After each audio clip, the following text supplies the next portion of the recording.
23 अप्रैल 2009 को सुबह 10 बजे हॉस्पिटल से पीएस अशोकनगर गुना एमपी को सूचना मिली कि एक महिला को जली हुई हालत में उसके पति और ससुर ने भर्ती करवाया है। तत्काल घायल महिला की एमएलसी जारी की गई, उसकी डाइंग डिक्लेरेशन रिकॉर्ड की गई। उसी दिन मौका से कुछ जले हुए कपड़े, टूटा हुआ मंगलसूत्र, जिनमें से दोनों में से कैरोसिन की बू आ रही थी, और एक माचिस वगैरह को वहां से बरामद किया गया। पुलिस आईओ ने नक्शा मौका बना दिया। महिला की एक और डाइंग डिक्लेरेशन पुलिस आईओ ने भी रिकॉर्ड कर ली। 10 मई 2009 को महिला की जिला अस्पताल गुना में मृत्यु हो गई। उसके शव का पोस्टमार्टम किया गया और सब बरामद वस्तुओं को एफएसएल में भेज दिया गया। आरोपियों के खिलाफ सेक्शन 302, 307, 304 बी, 498 ए, 34 आईपीसी और 34 डॉवरी प्रोहिबिशन एक्ट का केस दर्ज कर दिया गया। जब मामला इन्वेस्टिगेशन के बाद चार्जशीट के रूप में कोर्ट में जमा करवा दिया गया तो ट्रायल कोर्ट ने उसको देखभाल कर उसके ऊपर 30/9/2009 को चार्ज फ्रेम कर दिया। शांतिबाई के खिलाफ 498 ए, 302 और अल्टरनेटिव में 304 बी आईपीसी का केस बनाया गया, जबकि बाकी लोगों के खिलाफ section 498 A, 304 B of IPC में चार्ज फ्रेम किया गया। ट्रायल कोर्ट ने सभी प्रोसिक्यूशन विटनेसेस की गवाहियां सुनी और उसके बाद उन आरोपियों को सजा सुना दी। आरोपियों ने ट्रायल कोर्ट के निर्णय के खिलाफ हाई कोर्ट में अपील की और हाई कोर्ट ने वह अपील खारिज कर दी। अंततोगत्वा सभी आरोपी सुप्रीम कोर्ट पहुंचे और अपनी गुहार लगाई। यहाँ आरोपियों ने डाइंग डिक्लेरेशन के अर्थ को और किन परिस्थितियों में वह डाइंग डिक्लेरेशन का अर्थ लागू होता है इस बात पर बहस की। सेक्शन 304 बी आईपीसी और सेक्शन 498 ए आईपीसी पर भी बहस की।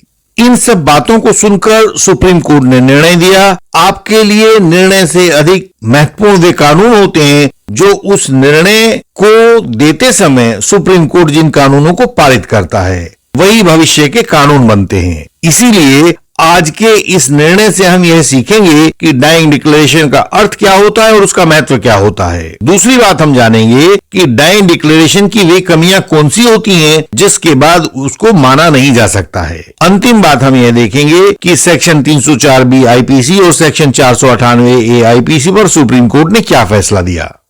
इंडियन लीगल सिस्टम से सहायता पाने के लिए इसका मेंबर होना जरूरी है। जब आप सामने लिखे व्हाट्सएप नंबर पर व्हाट्सएप मैसेज भेजते हो तो तत्काल ही आपको विधि लिखकर भेज दी जाती है, जिसके द्वारा आप हमारे मेंबर बन सकते हैं और हमारी सर्विसेज का लाभ लेते रह सकते हैं। इसलिए केवल व्हाट्सएप मैसेज के द्वारा ही संपर्क करें। जिस समय सुप्रीम कोर्ट में बहस चल रही थी तो उस समय अपलेंट के एडवोकेट ने तर्क दिया। उनका कहना था कि निचली सब अदालतों ने डाइंग डिक्लेरेशन के अर्थ का अनर्थ कर दिया था। उन्होंने कहा कि जब भी कोई व्यक्ति अपनी मृत्यु के कारण से संबंधित परिस्थितियों के बारे में कुछ बताता है तो वह बयान एडमिसिबल या स्वीकार्य कहा जा सकता है। वर्तमान केस में मृतका ने जीवित रहने के दौरान की बात बताई है। मृत्यु के कारण के बारे में कुछ भी उस बयान में नहीं कहा गया है, इसलिए मृतका के उस बयान को डाइंग डिक्लेरेशन की श्रेणी में नहीं रखा जा सकता है। वह डाइंग डिक्लेरेशन नहीं है। यदि आरोपी के खिलाफ इस कथित डाइंग डिक्लेरेशन को हटा दिया जाए तो उनके खिलाफ कोई भी सबूत रिकॉर्ड पर नहीं बनता है। जो भी सबूत है सिर्फ इस डाइंग डिक्लेरेशन की फॉर्म में है।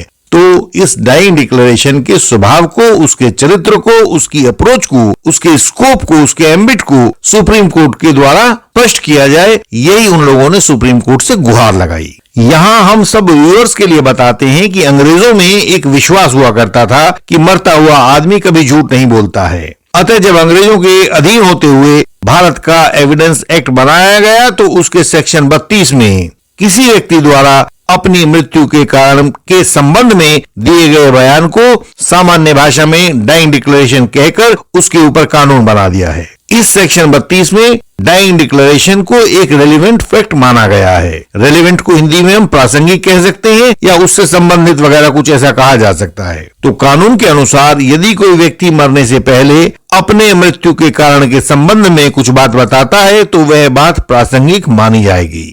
यह कानून अंग्रेजी कानून से भारतीय कानून में आया था, लेकिन जैसे जैसे समय बीता तो अंग्रेजों ने महसूस किया कि मरने वाला व्यक्ति भी असत्य या अप्रासंगिक बातें बता सकता है। अतः उन्होंने अपने कानून में यानी कि इंग्लैंड के कानून में कुछ परिवर्तन कर लिया। भारत में गोरों के दिए गए कानून पर कभी दोबारा सोच विचार किया ही नहीं गया और वर्तमान समय में यह एक सड़ांध से भरा हुआ तालाब बन गया है। जो व्यक्ति एक बार सेक्शन 32 एविडेंस एक्ट के झमेले में फंस जाता है, उसका जीवन तबाह हो जाता है। डाइंग डिक्लेरेशन के नाम पर एक ट्रायल उसे बर्बाद कर डालता है। भारतीय कोर्टों ने डाइंग डिक्लेरेशन को रेलेवेंट फैक्ट के बजाय कंपलसरी फैक्ट जैसा बना दिया है। इस केस में अपलेंट की किस्मत अच्छी थी कि उसको 2-3 बातें अच्छी हुई। पहली बात कि उसको एडवोकेट अच्छे मिले जिन्होंने उसका इतने बेहतरीन तरीके से केस कोर्ट के सामने रखा, और दूसरी बात कि उसको जज अच्छे मिले। Justice Sanjay Kishan Kaul, justice Surya Kant, justice S Ravindra Bhat, justice Bela M Trivedi आदि कुछ ऐसे जज साहिबान सुप्रीम कोर्ट के हैं कि इनका कोई भी जजमेंट देखिए उसमें आपको एक विजनरी अप्रोच दिखाई देती है। दूरदर्शिता, रहमदिली, न्याय आदि कूट कूट कर उसमें भरे मिलते हैं। यह निर्णय भी इन्हीं में से एक जस्टिस एस रविंद्र भाट द्वारा लिखा गया है। सब एडवोकेट्स को और आरोपियों को इसको पढ़ना चाहिए और इसमें जो बातें लिखी हैं उनको सीखना चाहिए। केस का नाम है राजा Ram versus state of Madhya Pradesh. यह क्रिमिनल अपील नंबर 2311 थी 2022 की, और यह क्रिमिनल SLP नंबर 6762 ऑफ 2022 में अराइज हुई थी। जस्टिस एस रविंद्र भाट और जस्टिस सुधांशु धूलिया की पीठ ने इसको 16 दिसंबर 2022 को निर्णित किया था। इस केस में मृतका की पहली डाइंग डिक्लेरेशन को एक तहसीलदार ने रिकॉर्ड किया था, और इस डाइंग डिक्लेरेशन में यह लिखा था, मैं आंगन में बैठी थी, लड़ाई हो गई, मेरी दोनों जेठानियां लड़ रही थीं, किरण और शांति ने मुझ पर केरोसिन डाला, आग लगा दी माचिस से, मेरी सास घर पर नहीं थी, पति नहीं था, ससुर ने बुझाई। दूसरी डाइंग डिक्लेरेशन जो पुलिस ने रिकॉर्ड की थी उसमें लिखा था, मेरे 3 जेठ हैं, 3 जेठानी हैं, तीसरी जेठानी घर पर ना थी, लेकिन वे मुझसे झगड़ती थी और पीटती थी। सब ससुराल वाले मारते पीटते थे, सास भी पीटती थी, जेठ भी मारते पीटते थे, लड़ते थे, मुझे लंगड़ी कहते थे। वे दहेज भी मांगते थे, पति भी लड़ता था, पीटता था, सब दहेज मांगते थे। सुप्रीम कोर्ट जब भी कोई निर्णय देता है तो वह अपने पुराने निर्णित आदेशों को देखता है कि ऐसे मामले में हमने पहले क्या किया था। तो इस केस में भी सुप्रीम कोर्ट ने अपनी एक कॉन्स्टिट्यूशन बेंच ऑफ 5 जजेस के एक पुराने निर्णय Lakshman versus state of Maharashtra 2002 supplementary 1 SCR 697 का हवाला दिया। हवाला देते हुए कहा, एक डाइंग डिक्लेरेशन मौखिक हो सकती है, लिखित हो सकती है या सांकेतिक भी हो सकती है। दूसरे किसी भी प्रकार के संकेतों के द्वारा डाइंग डिक्लेरेशन दी जा सकती है। जो भी डाइंग डिक्लेरेशन ऐसी हो और विश्वसनीय हो, उसके आधार पर आरोपी को दोषी ठहरा दिया जाना बिल्कुल सही होगा। डाइंग डिक्लेरेशन किसी भी दोष सिद्धि का एक मजबूत आधार बन सकती है, लेकिन कई बार ऐसे केसेस भी होते हैं जिनमें एक से अधिक डाइंग डिक्लेरेशन हो। उनके लिए कोर्ट ने अपने एक अन्य निर्णय Lakhan versus state of Madhya Pradesh का हवाला दिया।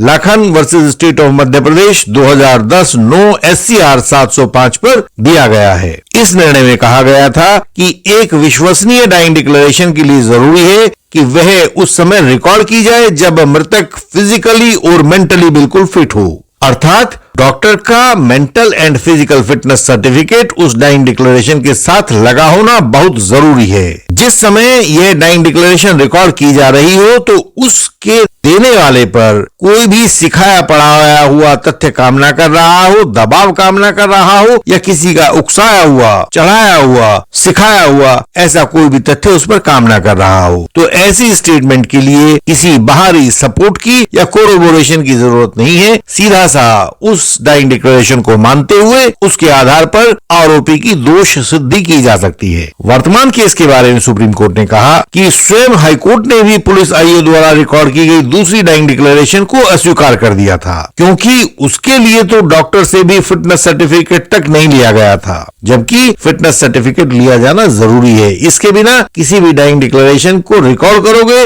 तो उसे किसी भी दोष सिद्धि का आधार नहीं बनाया जा सकेगा। यह जो दूसरी डाइंग डिक्लेरेशन थी यह टेस्ट ऑफ क्रेडिबिलिटी को भी पास नहीं करती थी। जेठानी शांति के अलावा शेष आरोपियों पर क्रूएल्टी का अन्य कोई सबूत रिकॉर्ड के ऊपर नहीं था। केवल इस दूसरी डाइंग डिक्लेरेशन के आधार पर ही उनके आरोप पुष्ट किए गए थे। ट्रायल कोर्ट ने इस दूसरी डाइंग डिक्लेरेशन को अपने फैसले में एग्जिबिट P26 लिखा हुआ था। इस एग्जिबिट P26 के अलावा कुछ भी आरोपियों के खिलाफ ऐसा नहीं था जिसके आधार पर उन्हें दोषी कहा जा सके। तो सुप्रीम कोर्ट ने यहां अपीलेंट शांति को छोड़ते हुए शेष सभी आरोपियों को इस केस में बरी कर दिया। इस निर्णय से हम यह सीख सकते हैं कि जब भी एक या एक से अधिक डाइंग डिक्लेरेशन रिकॉर्ड पर मौजूद होंगी तो उन पर टेस्ट ऑफ क्रेडिबिलिटी लगाकर यह देखा जाना चाहिए कि कौन सी डाइंग डिक्लेरेशन विश्वसनीय है और है भी या नहीं है। यदि डाइंग डिक्लेरेशन विश्वसनीय नहीं है तो उसके आधार पर किसी भी आरोपी को दोषी नहीं माना जा सकता है। और दूसरी बात यह है कि अब समय आ चुका है कि भारतीय अथॉरिटीज इस कानून पर पुनर्विचार करें। वे देखें कि दर्द और पीड़ा से छटपटाता आदमी बदला लेने के लिए क्या क्या झूठ नहीं बोलेगा, जैसे कि इस केस में भी बोला गया था। वो तो भला हो सुप्रीम कोर्ट के जज साहब का कि उन्होंने कानून और न्याय की सुंदर व्याख्या दी और आरोपियों को जीवन का दान दे दिया।